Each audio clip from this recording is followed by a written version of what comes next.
Quiero saludar a Juan Carlos Sáenz, analista internacional. Bienvenido a la tarde de NTN 24. Señor Sáenz, gracias por acompañarnos. A nivel internacional, en este año de gobierno de Nicolás Maduro, ¿perdió también el apoyo que a nivel internacional había cultivado el presidente Chávez en aliados que le fueron incondicionales en momentos determinados? Muy buena tarde. Muy buenas tardes, Idania. Quizás habría que ver el tema en dos niveles. Digamos que el fallecido presidente Hugo Chávez despertó un importante número de simpatías a nivel internacional. Primero, por una campaña de medios de comunicación muy bien manejada, utilizando como pivote La Habana, dibujando la idea de un comandante en diferentes regiones del mundo trabajado. Por ejemplo, en el mundo árabe se trabajó mucho la idea de Chávez como un Nasser. Se trabajó la idea de que Chávez como el que había nacionalizado las industrias del petróleo, Chávez como el antiimperialista, recordando la famosa frase mundial que pertenece al patrimonio de Naciones Unidas hoy por hoy, que aquí huele a azufre contra Bush. Entonces, digamos, ese personaje sin duda está muy lejano, muy alejado a lo que se representa Nicolás Maduro. Entonces, digamos, esa simpatía que generaba a nivel internacional, en los antiimperialistas, en el diálogo del sur, etcétera, etcétera, esa desapareció por completo con el caso de Nicolás Maduro. De hecho, cuando vemos lo que tú proyectabas de las diferentes apariciones en público del señor Nicolás Maduro, un hombre gris, un hombre con muy poco carisma, un hombre que cuando era el ministro de Relaciones Exteriores de Chávez era simplemente el operador, el hombre que llamaba, el hombre que aparecía. Entonces, digamos, ese apoyo desapareció por completo. Con eso no se cuenta hoy por hoy. ¿Con qué cuenta la revolución bolivariana en el gobierno? Cuenta con los aliados estructurales que en el continente la revolución bolivariana ha logrado cosechar en una primera fila, que vienen a ser los países del llamado socialismo del siglo XXI o del ALBA, y luego en un segundo nivel de apoyo vienen a ser los países que se benefician directamente de los acuerdos petroleros que salen del mismo esquema del ALBA. Digamos, aún dentro de estos aliados, los del socialismo del siglo XXI, más los del socialismo del siglo XXI, aún dentro de estos aliados, ¿es igual el apoyo? Para nada, para nada. O sea, por eso te distinguí al principio la idea de la simpatía por Chávez y lo que él representaba, a los acuerdos de carácter económico que hoy por hoy cimentan ese apoyo a lo que es el gobierno venezolano. Entonces, en primer lugar, ya Maduro no es el vocero de esa revolución, del socialismo del siglo XXI. Eso ahora se lo pelean entre Evo Morales y el señor Correa en Ecuador. Entonces es un apoyo más estructural, es un apoyo que viene dado por los acuerdos de carácter económico que se triangulan vía La Habana, La Paz y Managua, fundamentalmente. ¿Cómo es percibido, doctor Sáenz, cómo es percibida Venezuela en este momento dentro del concierto internacional? Mira, quizás la primera pregunta, y no quiero dejar de ser serio en el análisis, aunque tengamos un día de fiesta como hoy, pero quizás el presidente Nicolás Maduro quedó marcado por el video que tú proyectaste del pajarito. En muchísimos lugares a los cuales yo me tuve que trasladar en mi condición de trabajo internacional, todas las personas me decían, y tu presidente le habla un pajarito, al presidente venezolano le habla un pajarito. Eso realmente marcó.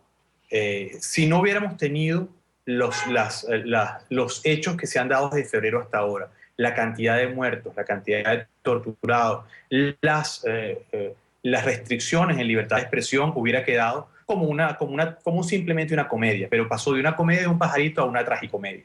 Entonces se percibe a Venezuela, se percibe al país como un país en una profunda crisis, con una gran crisis de gobernabilidad y donde en general la gente no está segura de qué es lo que está pasando, salvo que hay una crisis muy grande.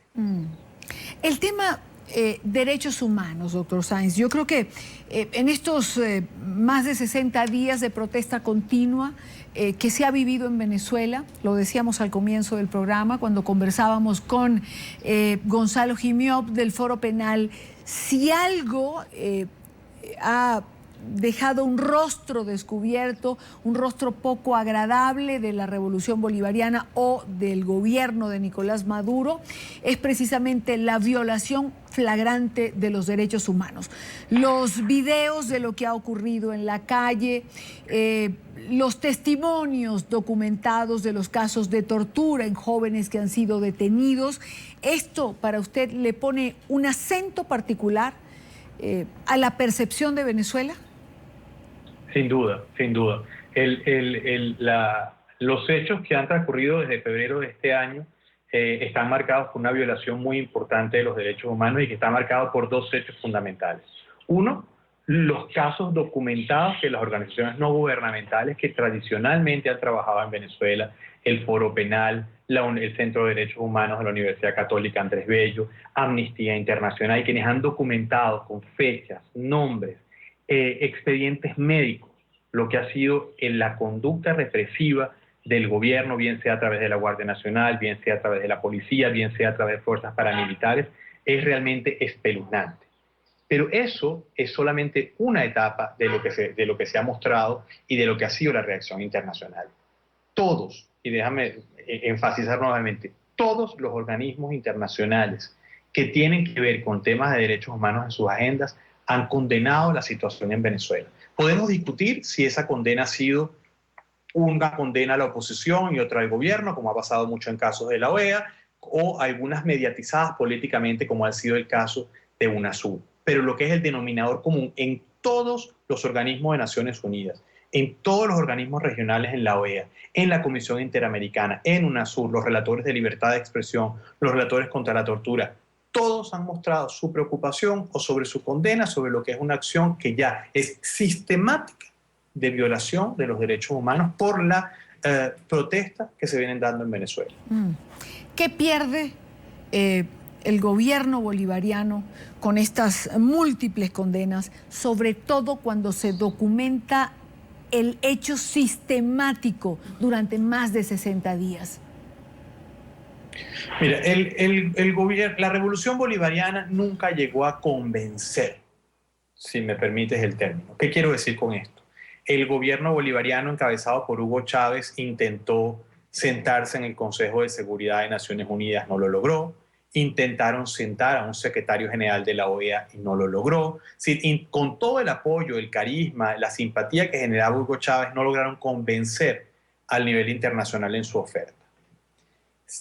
Si teníamos esa, digamos, una situación ambigua, cierto apoyo que había para Hugo Chávez, ciertas simpatías, insisto, manejada a través de La Habana, el caso de Maduro es mucho más dramático. Es decir, Maduro es un presidente con el cual no se quieren estar, es un presidente que es difícil de manejar en la región, tanto es que vimos la toma de posesión de la presidenta Bachelet, donde hubo unos esfuerzos de diplomacia de que mejor si no viene porque no queremos tener problemas, donde tenemos diferentes circunstancias políticas, donde es un presidente incómodo. Probablemente después del gobierno de los Castro en Cuba, el gobierno venezolano sea el gobierno más complejo en la región en términos de manejar imagen pública. Entonces, ¿qué pierde? Pierde el apoyo en términos generales que puede tener cualquier iniciativa venezolana en la profundización de la crisis de gobernabilidad.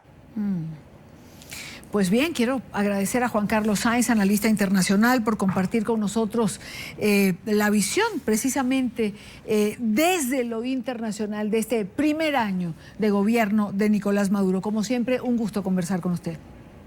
Igualmente para mí. Buena tarde.